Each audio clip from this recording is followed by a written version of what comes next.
Have you ever found a mixed media kit so inspiring that it felt like the project was creating itself? That's exactly what happened when I opened the new Steam and Frost release by Finnabair, a collection that brings a little magic to every layer. Hi, this is Nuneka. Welcome to my studio. The Steam and Frost collection has an A3 decoupage fiber sheet, an ephemera set full of beautiful images and tiny details, and also a fantastic mixed media kit with dual effect paste in diamond rings color, snowflake paste, a set of mica powder, and 3 waxes. 1 is matte and 2 are metallic. And with that, I'm going to make my project. So first of all, I'm gonna cut this fiber decoupage paper that is not like a regular price paper or decoupage paper. It's much more resistant, and it means that you have to cut it with your scissors to the size that you want, and that is what I'm doing here. I'm going to use soft matte gel to stick it to my wooden panel.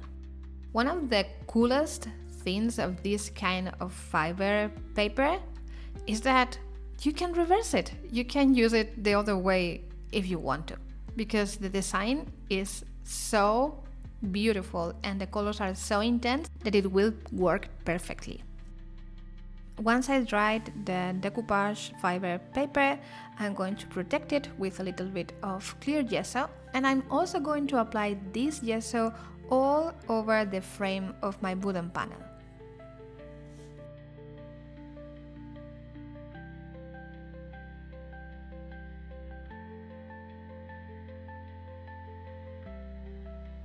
Before I start building the composition, I want to add some texture to the background, and for that I'm going to use the dual effect paste in diamond rings color, applying it through one of the gorgeous Finnabair stencils. This paste has a spectacular shine, and it also has a feature that I love. It can partially absorb the color I apply afterwards without losing that shine, making it very easy to match with the rest of the project. I'm gonna dry this part before adding more texture paste on the right side of the panel so I don't ruin the design. And I will dry this part as well before moving into the next step. For the composition, I have a bunch of resin castings that I have made with the molds from Finnabair's previous release. They are so beautiful and have so many details that I am sure they will add a lot of interest to this composition, making it truly special. From time to time, I will take my focal point to make sure I'm placing the elements exactly where I want them to be. To stick all these elements, I'm using Finnabair Heavy Body Gel. It's a special kind of glue, super thick and strong, that will allow you to glue anything you can imagine. I try to add the elements creating a kind of triangle with my focal point at its widest point.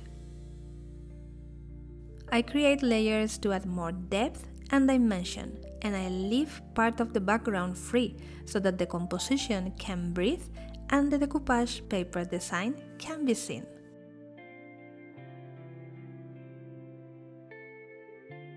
When building a composition, it always helps to glue the largest elements first, then create layers with medium-sized elements, and finally add the smallest elements to fill in gaps or add details.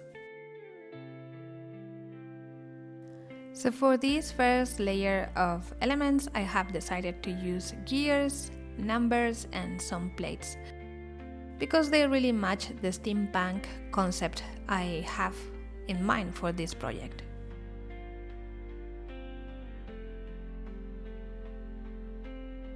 I want to give a special companion to my focal point, and I have chosen this little beetle, which I am going to place on the largest gear. Finally, I'm going to add some screw heads here and there to finish this part of the project.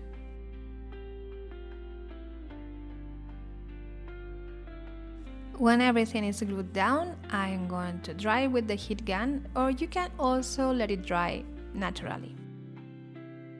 I am covering the composition with clear gesso, and this will give me the grip I need for the paints. I have also glued on a couple of extra pieces of resin that will hold the photograph I will use as a focal point. Once I'm done, I'm gonna dry with the heat gun again, and I'll be ready to paint with the liquid acrylics.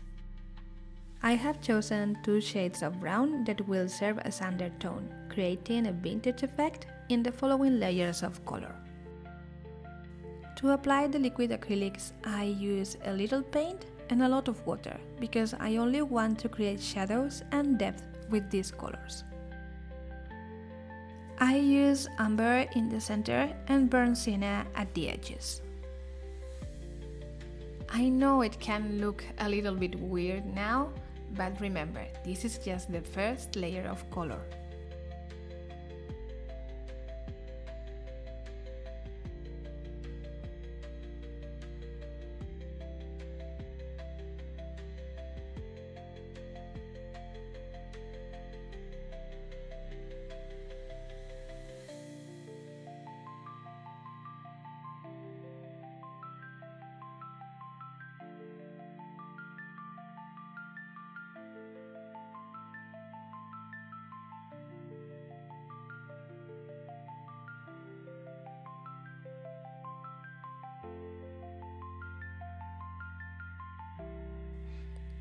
I'm going to use burnt sienna to darken the boot because it looks super weird being so light, and this will give me the perfect tone I'm looking for and that will match the rest of the project.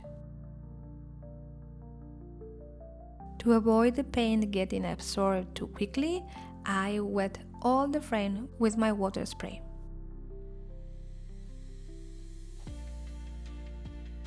Now I dry all the piece very well and remove the excess of water that is trapped in the deepest areas. In the Steam and Frost mixed media kit, you will find these matte wax and color sage leaves. It's really beautiful and subtle, and with the colors that I already have in the background, it will look a little bit grayish and absolutely matte once it's dry. You can already see how this color is matching the texture paste that I added before. And I don't want to cover everything, don't get me wrong. I'm just adding some little bits of this wax here and there to create different depths and different colors. When applying waxes, keep in mind they are a permanent product. You cannot remove it once it's in the project. So it's better to go very light and add more if you need, than going too heavy and have too much covering everything.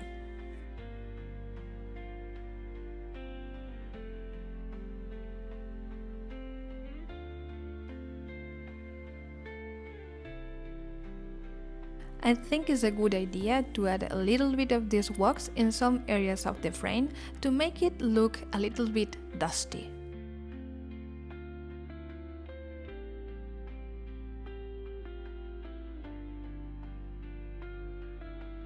If you want to increase the saturation of wax, you need to let it dry for a few minutes, so you can apply a second coat.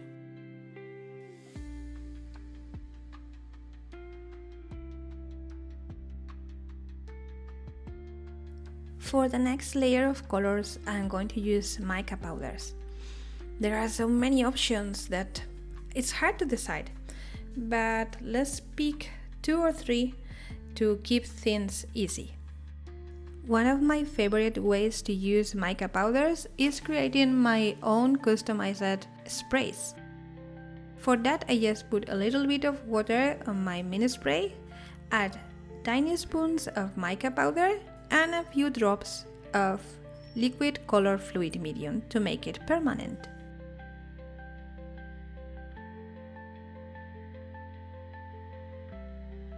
Now I can close the sprays, give them a good shake, and they are ready to be used. I'm going to use this dark aubergine color on the bottom part of the composition. And I spray a little bit of water to make the color flow. On the top part, I'm going to use a lightest color, and I didn't dry the previous one, so when they meet, they are going to blend beautifully. Now I'm going to dry the project very well to reveal all this shimmer.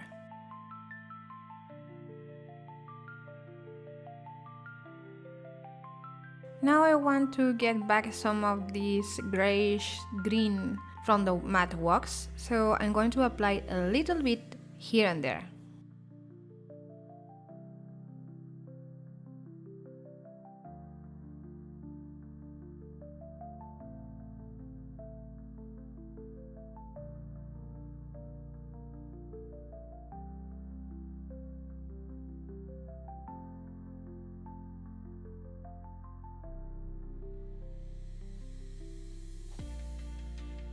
Now I'm taking another wax from the kit and I'm going to add some shadows with it. So I'm going to the bottom part of the composition, the deepest areas, and the areas that I want to darken, because this is graphite.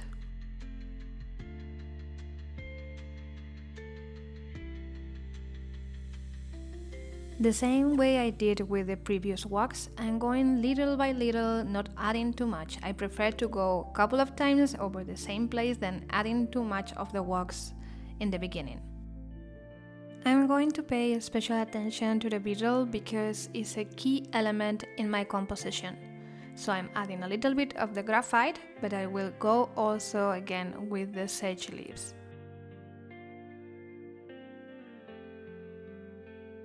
And now I've taken the third wax as old silver to add some highlights.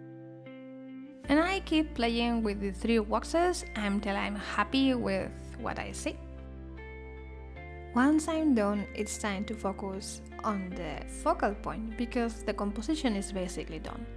I'm gonna take some of the ephemera from the Stain & Frost set and glue them to some art pebbles using soft gloss gel. This will add some beautiful dimension to the project.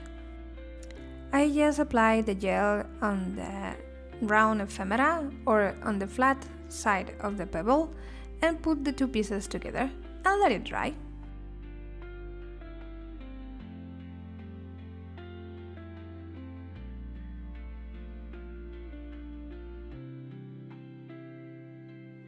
While that is drying, I'm going to work with the rest of the elements of this paper part of the composition. I'm going to cut some pieces, rip off the edges, and make some layers to go around my focal point. I will use small pieces of cardboard to add distance between the layers.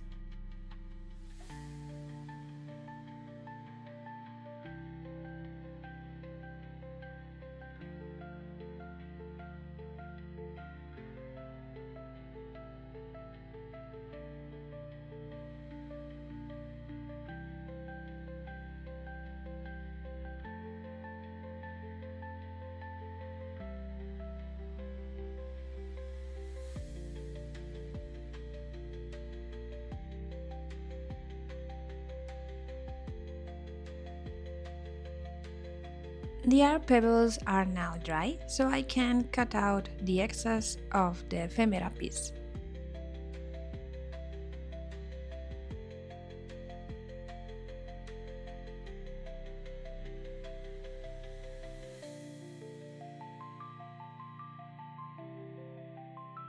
I want to make sure nothing is going to move, so I'm going to use heavy body gel to glue the last elements.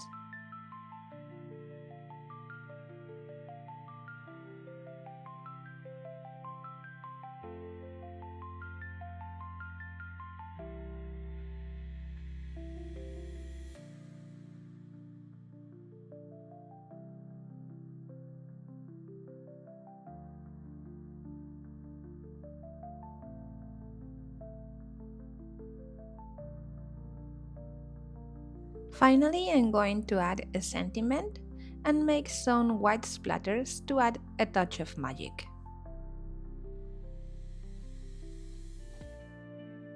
I am amazed by how many directions this kit can take. I chose a steampunk vibe for this project, but that's just one of the endless possibilities.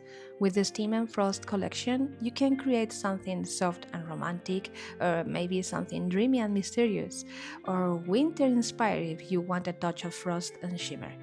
Everything blends beautifully. Decoupage paper, ephemera, pastes, waxes, mica powders. All that connects so naturally that it makes creating pure joy. So don't be afraid to play, to experiment, and to let the products guide you. They might just surprise you too.